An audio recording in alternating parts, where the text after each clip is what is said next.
Alright, so for this last one, Terry is installing a swimming pool in her backyard. She wants the length to be 4 feet longer than the width.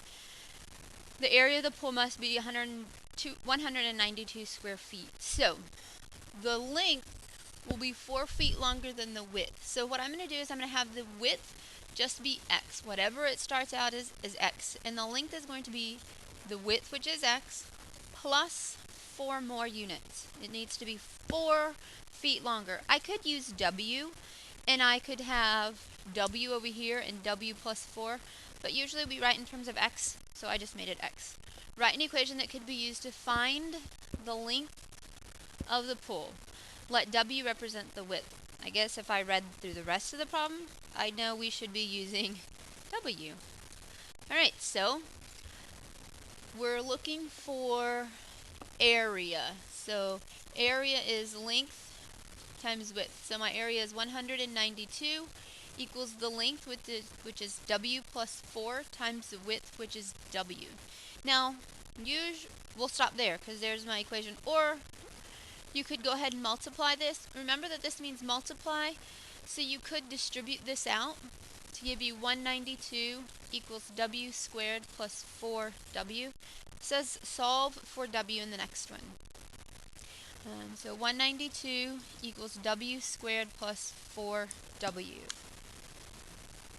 So I need to get the left side, or one side, equal to 0. So I'm going to subtract the 192 and subtract 192.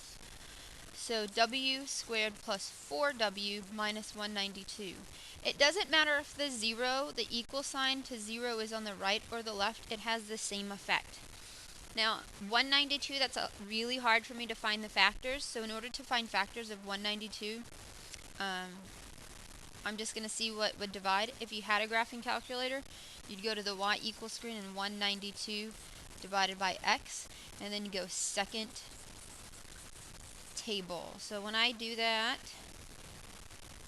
and I need to get two that are really close, I realize that it will be w plus 16 and w minus 12. So w plus 16 equals 0, and w minus 12 equals 0. I subtract 16 from both sides. It should be w equals negative 16. Over here, I add 12 to both sides. W equals 12. Remember, this is a real-world problem. I can only use the positives. So my width is 12. So what are the dimensions? My width is 12 feet. And my length is 4 feet longer. So my length is 12 plus 4, which equals 16. Now I'm going to check my work real fast. 12 times 16, what does that equal? 192. And I know my answer is correct.